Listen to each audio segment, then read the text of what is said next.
Hey, welcome to the Summit Host Hangout podcast, where you'll learn how to plan, strategize, and launch your profitable online summit. No influencer status necessary.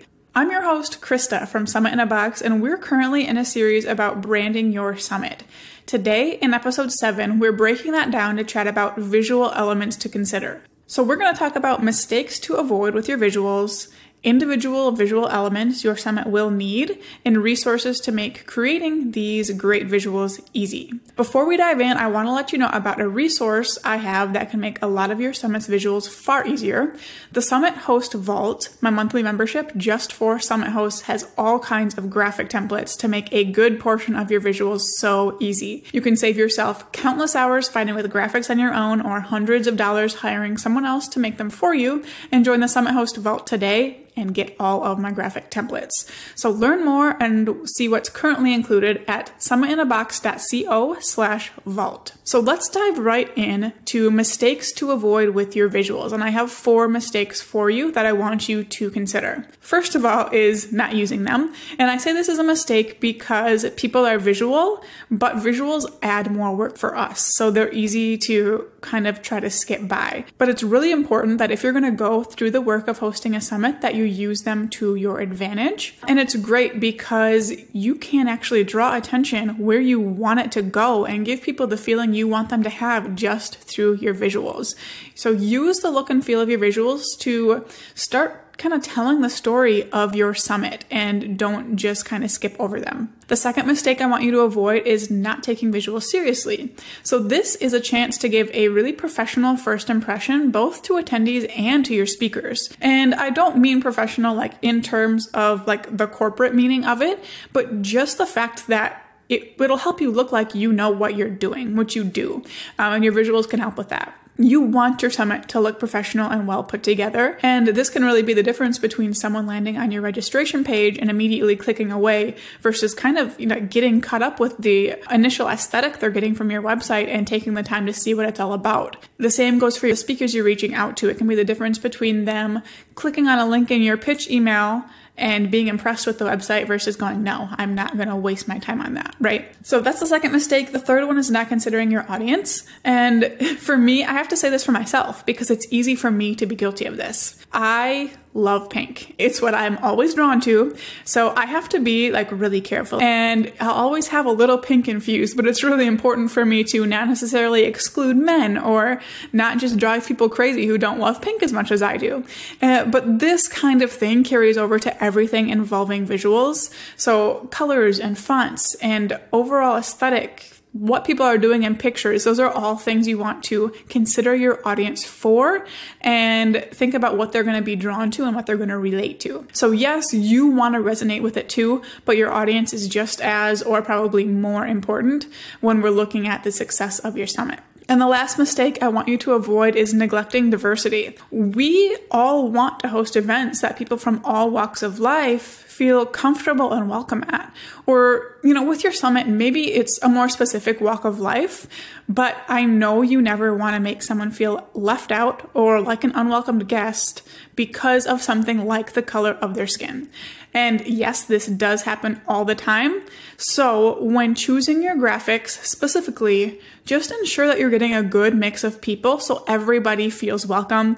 It's really as easy as that. A couple extra minutes of making sure your graphics and the photos you use are diverse. So those are the mistakes I want you to avoid, but now let's talk about the actual visual elements your summit is going to need. So to start off with, we will go into color scheme and fonts. So these are basics. These are step 1, and these things can also be the same as your main brand if you want them to. So don't feel like you have to invent a totally new brand for your summit. A lot of people choose to, but you don't have to. So if you are going the route of a new brand, figure out that color scheme, your fonts, before you go into anything else. Another thing you might want to think about is a logo. Personally, I don't think a logo is absolutely required, but I will say from having one for my summit, I do think it adds a fun element to your website and your graphics, and it makes you stand out a little bit. Next week on the podcast, we will have Corey Woodard from Quoted Creative Themes on to give us her take on this, as well as some really great tips related to your branding and visuals. But if you don't have a logo, if you just write out the name of your summit in plain text, that is totally fine too. to. That's just a decision that you want to make early on in the process. The next visual element you want to think about is just your website aesthetic. So the overall look and feel that your website is going to give.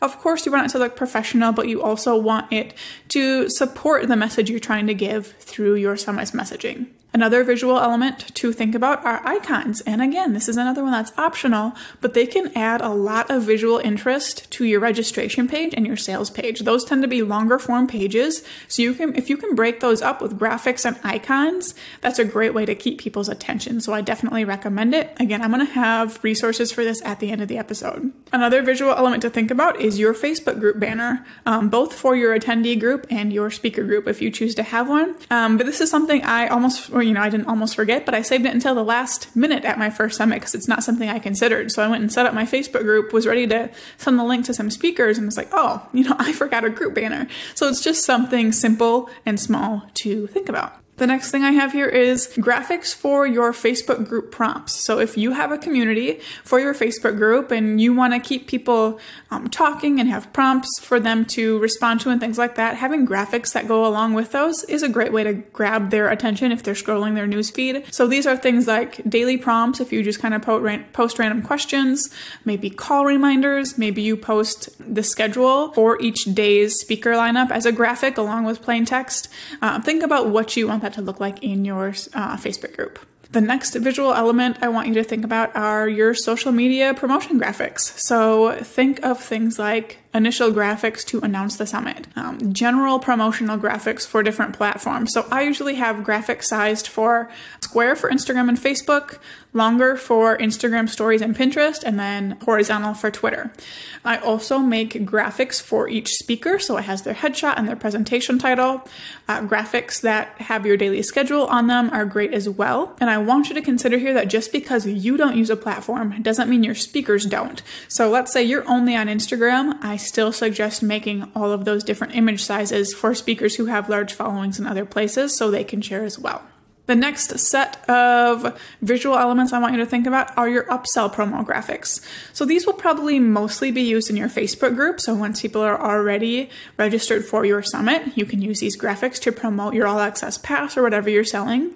But you might also choose to promote your upsell on social media after the summit has started. So keep that in mind and have graphics planned for that as well.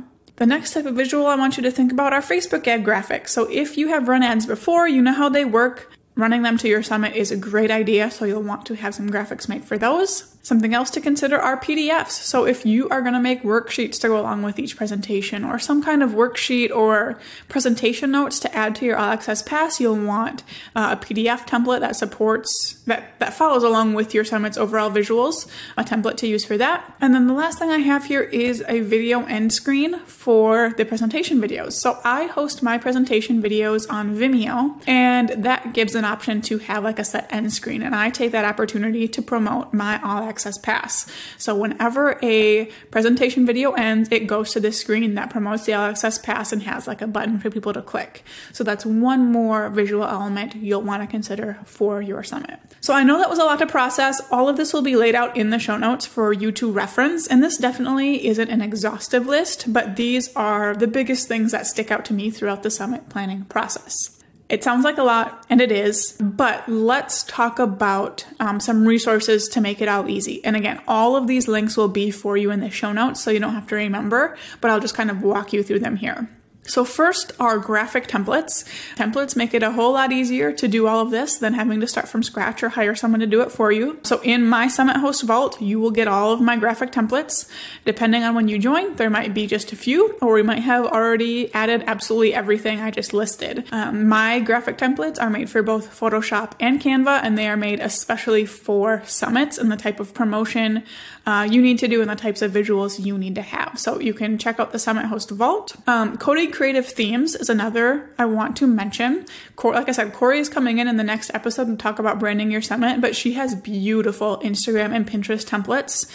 Her templates are created for blog posts, but it's a great start if you're comfortable kind of customizing things in either Canva, or I believe she uses Photoshop as well. You can use her gorgeous templates as a start and just kind of customize it for your summit. And of course, there's Creative Market, which has graphics for absolutely everything. So that's another place you could look for those graphic templates. For icons, there are two places I recommend. First is Icons 8. They do have a free option, but I believe if you use the free option, you have to like give them credit on your site somewhere.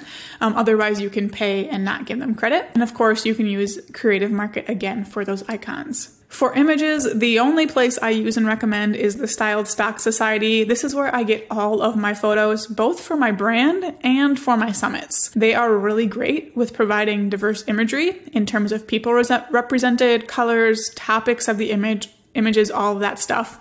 So a lot of you could probably use that as kind of a one-stop shop for everything you need. And again, I'll link to that in the show notes. So when you decide to plan a summit, it's really easy to just kind of dive into planning without realizing that visuals are something to consider until you're kind of in a time crunch already. But it really is an important part of drawing your audience in and communicating the feeling you want them to actually have. So I want you to start small with your action step for today. And just decide whether you're going to use your main business's fonts, colors, and aesthetic, or if you're going to create something new for your summit. For show notes and resources mentioned in today's episode, head to summithosthangout.com/007. In the next episode, we will be chatting with our first guest, Corey Woodard from Coded Creative Themes, to bring in a designer's thoughts and experience on branding a summit. She's actually working on her own summit right now, and she's seen me launch all of mine, so it is bound to be a great conversation, so tune in for that. Now I want you to go out, take action to plan, strategize, and launch your profitable